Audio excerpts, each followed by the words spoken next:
Alright, so welcome back everybody after the Ornstein and Snow fight.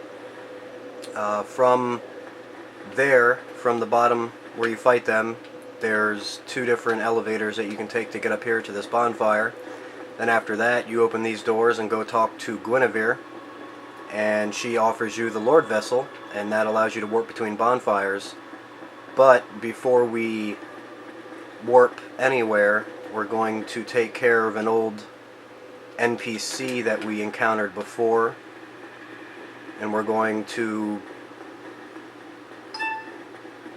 basically enter his world as a spirit of vengeance.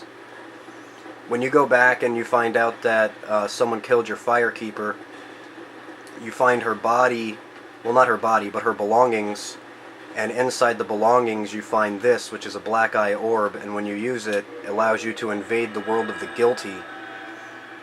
Basically the person who ended up slaughtering the firekeeper, and you enter as a spirit of vengeance, which means you basically are a one-time use Dark Moonblade, but of course without any of the benefits, as in the Dark Moonblade miracle. So we're going to come see this scumbag, and we'll notice that as soon as we load in, he's got two phantoms with him. Now those phantoms really don't pose too much of a problem, but they definitely can be dangerous in groups if you're getting attacked by all three of them at the same time. You see a guy with a magic user off to the left and a guy with a spear off to the right, so they've got range on them. And Lautrec himself uses what are called shottles. He dual wields them, so he can parry with one and basically hit you with the other, and it doesn't matter if you're blocking. So you want to try to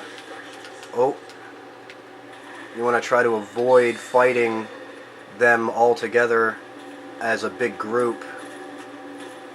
And one of the ways to do that, as I explained before, is you pulling,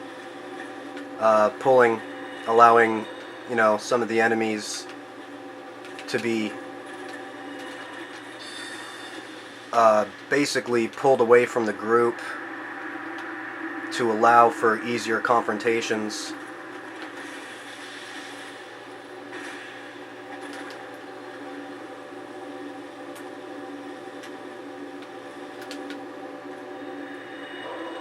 And this guy is just silly.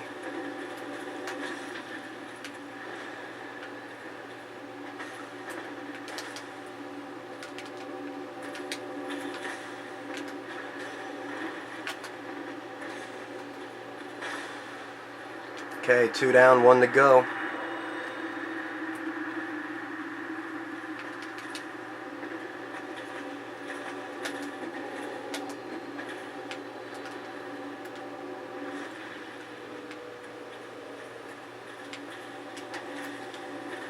See if I can pop this off. Still get hit a little bit.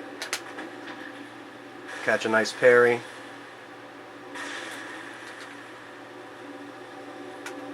And then finish him off with a wake up BS. And I'm going to point down at him, because that's what gankers get. They get the bottom of my boot.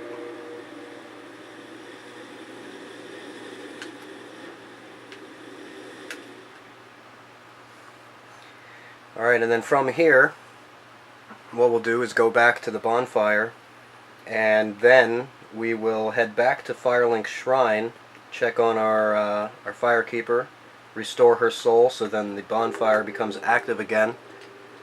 And then from there, we will head actually down into the catacombs.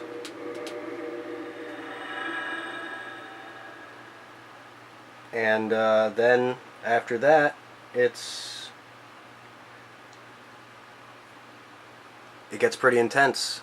I go through parts of the game, skipping a lot that I don't need to do. So it's going to be pretty fast-paced from here on out.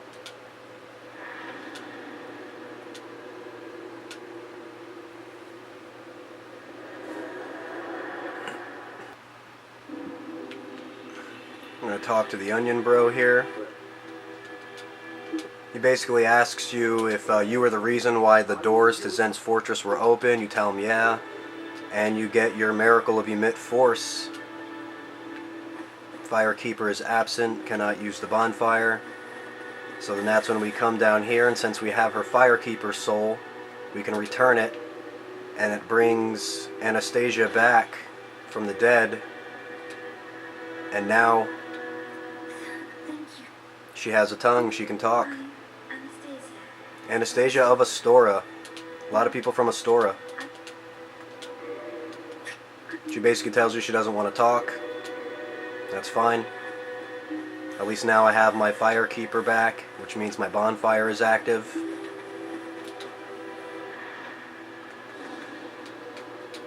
Repair some armor quick. And then from here, gonna do a little bit of a fast run. Just to go purchase some items that we're gonna need.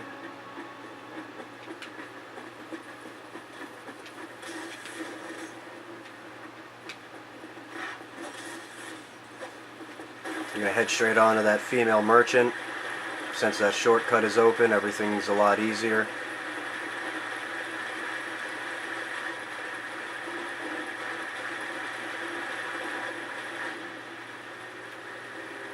Oh, somebody's kindling. It's always good. There we go. I'm going to purchase some more poison arrows here.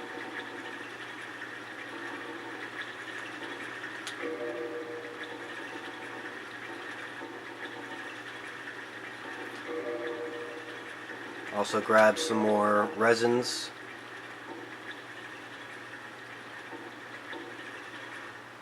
And that's really all we're going to need for now.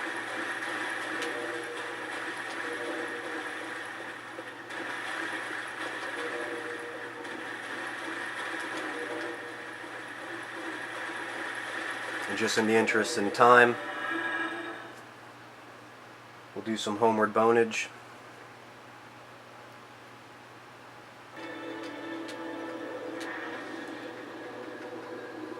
Got some leveling to do in order to use the numerical we just obtained. But for now, what we'll do is just keep it moving.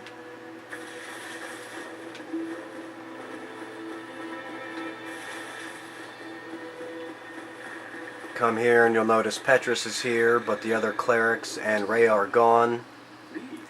Basically says they became separated and kind of talks about how he's upset about it. He's a scumbag.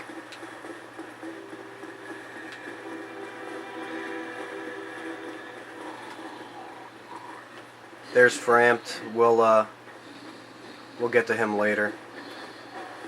But for now, once again, there's really also no reason to sit here and fight these guys. Now you could kill them with the gear that you got, but once again, there's just really no reason. They don't offer you too many souls, and it's just a waste of time.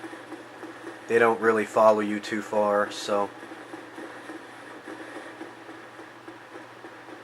Now from in here, you're going to need to be a little careful. There's a lot of death pits and traps.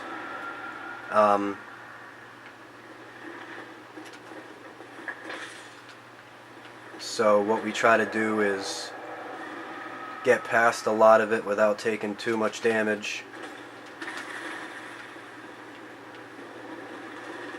And right away, you'll see skeletons starting to aggro and become a part. Now these guys right here are the necromancers. As long as you kill them, you'll be able to then kill the skeletons. But until you kill the necromancers, the skeletons are immortal. As soon as they die, they will just come right back.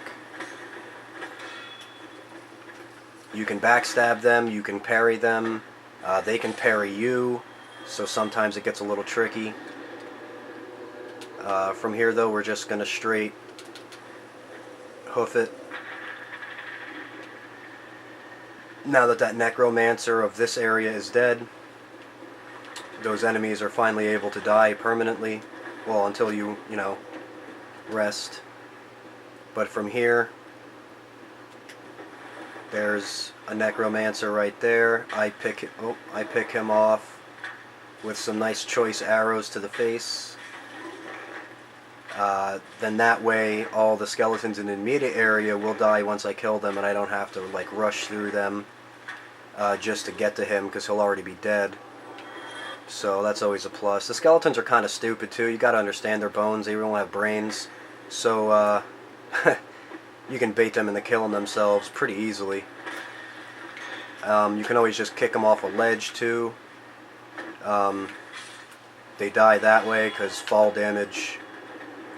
You know, there's no ledge for them to land on to save them, so they will die from the fall.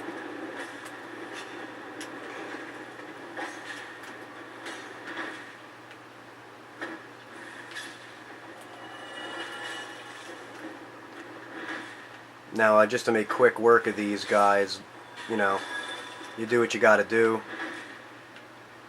Like I said, no respect for NPCs. But from here, I'm just going to hoof it a little faster than normal. Just keep it moving. There's really not a whole lot of stuff in here that I need to pick up. Although, you know, some of it will help you, souls, weapons, and all that. But, I mean, in the interest of saving time, I'm not going to... Ooh, there we go. Beautiful weapon. I'm not going to spend too much time picking everything up, just the stuff that I know that I immediately can use. And/or will want for later. Run past all these little guys.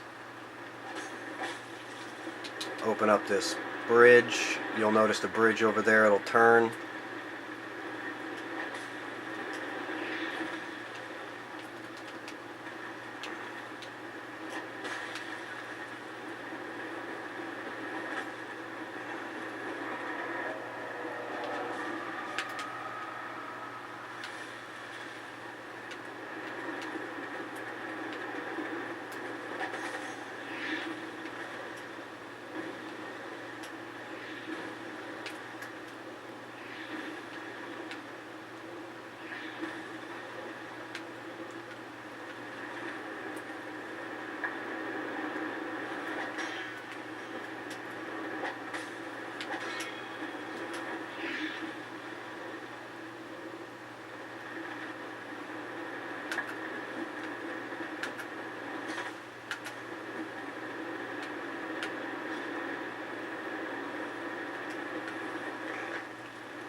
Let's pull one of these guys. Oh.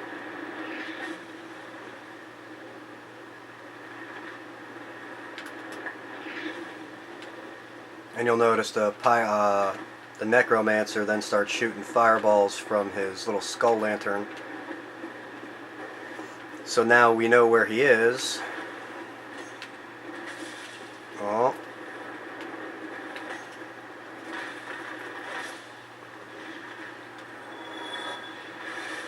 And we'll be able to take care of him with our trusty bow and poison arrows. Always try to get headshots.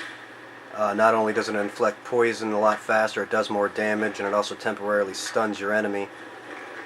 So, as you can tell, he's already poisoned. I could probably just let him die this way, but, you know, interest of time. And then from here, we have one more skeleton to fight who now can die. So we'll take care of him, and instead of running all the way through this area and going to the blacksmith or running into there and just falling down pits, what we're going to do is we're just going to skip straight to the next bonfire, which is over here. Watch out for the traps.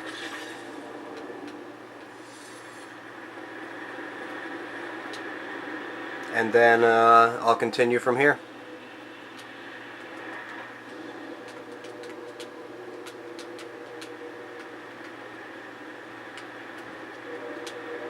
See you next video.